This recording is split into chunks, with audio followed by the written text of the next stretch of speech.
Mon cher, la mamaille. Bonsoir les amis. Bonjour, bon après-midi, dépendamment de votre position, les amis.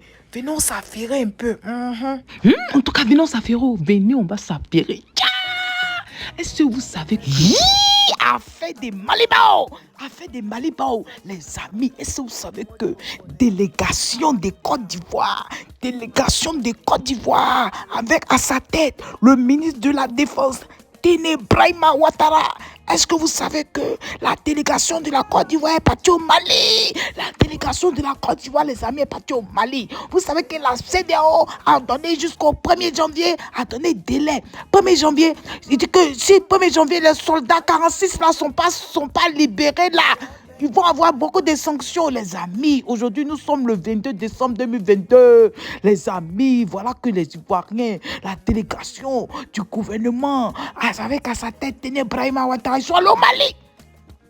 Ils sont allés au Mali, discussion à huis clos. C'est le président de la transition, mais Assimi Goïta, qui les a accueillis, les amis. Et le ministre des Affaires étrangères était là-bas aussi. Les amis, est-ce que vous savez que... ils sont allés discuter là-bas. Ils n'ont pas voulu parler tout comme fait. On dit que le fait qu'il y a eu, comment on appelle, signature de papier là-bas. Donc, s'il y a eu signature de papier, ça veut dire que c'est qu'il y a bonne nouvelle. C'est qu'il y a bonne nouvelle, les amis. Ça veut dire que c'est qu'il y a bonne nouvelle. Ça veut dire qu'il y a espoir. Voilà. Quant à la libération des 46, c'est qu'il y a espoir. Voilà. Mais, les amis, ce que je peux vous dire, c'est que, en tout cas, il y a espoir. Vraiment, il y a espoir. Il y a espoir. Parce que, est-ce que vous savez que... Oui, il y a espoir parce que le ministre des Affaires étrangères togolais était là-bas, Robert Doucet. Il était là-bas, Robert Doucet était là-bas. Donc, il a dit que, vous voyez, non, la médiation continue. Donc, cette affaire-là, en tout cas, la manière dont ça ressemble là, il y a espoir. Voilà, il y a espoir, les amis. Et même pourquoi je continue de dire qu'il y a espoir, c'est qu'aux dernières nouvelles même là, on dit la délégation ivoirienne a réussi à avoir les 46 soldats là. Ah, vous voyez non? Donc ça, c'est une bonne nouvelle, vous comprenez? Même s'ils n'ont pas donné les détails du document qu'ils ont signé, même s'ils n'ont pas voulu donner les détails quand même, mais en tout cas, il y a espoir. C'est ce que je t'ai venu vous dire. Maintenant encore, une autre bonne nouvelle, les amis. Vous n'êtes pas censés ignorer cette partie-là, n'est-ce pas? Où le président Laurent Gbagbo, depuis août, et le chef de l'État, Alassane Dramane Ouattara, avait annoncé qu'il allait, voilà, donner, il avait signé un décret, voilà, pour dégeler ses comptes, tout. Il allait recevoir son argent, lui-même son argent, voilà, tout. Est-ce que vous vous rappelez de ça? Non, en août, il avait parlé de ça. Bon, jusqu'à présent, il n'a pas encore reçu son argent, hein. Jusqu'à présent, nous sommes en décembre, il n'a pas encore reçu son argent. Donc, le porte-parole du gouvernement là s'est prononcé sur le cas de l'argent du président Laurent Gbagbo. Écoutez, à tout à l'heure. Vous vous souviendrez qu'à l'occasion du message de son adresse à la nation, donc du 6 août dernier, le chef de l'État, suite à la grâce présidentielle donc, qui avait été accordée notamment à l'ancien président Laurent Gbagbo, avait demandé qu'il soit procédé au dégel des comptes et au paiement donc de ses arriérés de rente viagère. Cette décision a été élargie à tous les anciens donc, chefs d'institution qui n'avaient pas bénéficié donc, de cette rente viagère depuis la prise du décret donc, du président Gbagbo en 2005. Donc, cette rente viagère sera payée au cours, donc, je dirais, de ce mois de décembre, donc avant la fin de l'année. Pour ce qui est du financement des partis politiques,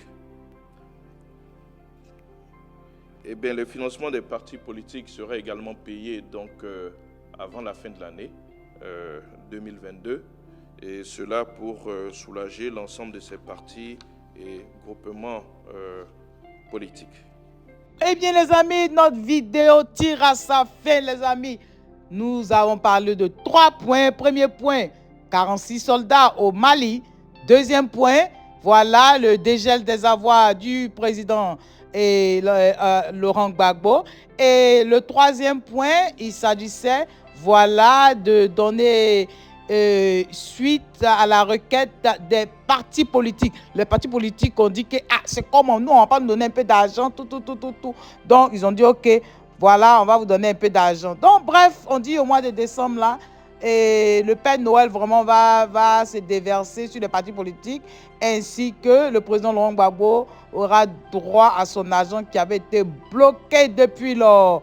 Sur ce, les amis, moi, je vous laisse. Affaire à suivre. Affaire à suivre. Et toi, si tu es nouveau par ici, je te dis bonne arrivée, merci d'être là.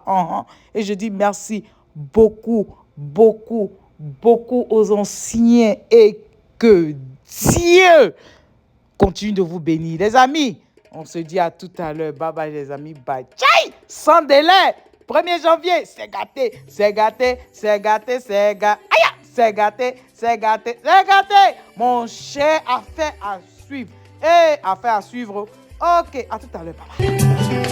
Le pays que nous habitons s'appelle la Côte d'Ivoire. Et ses habitants sont des Ivoiriens. Nous sommes des enfants ivoiriens. Enfants ivoiriens. Mambo, oléléya. Mambo, oléléya. Mambo, oléléya. Enfants ivoiriens.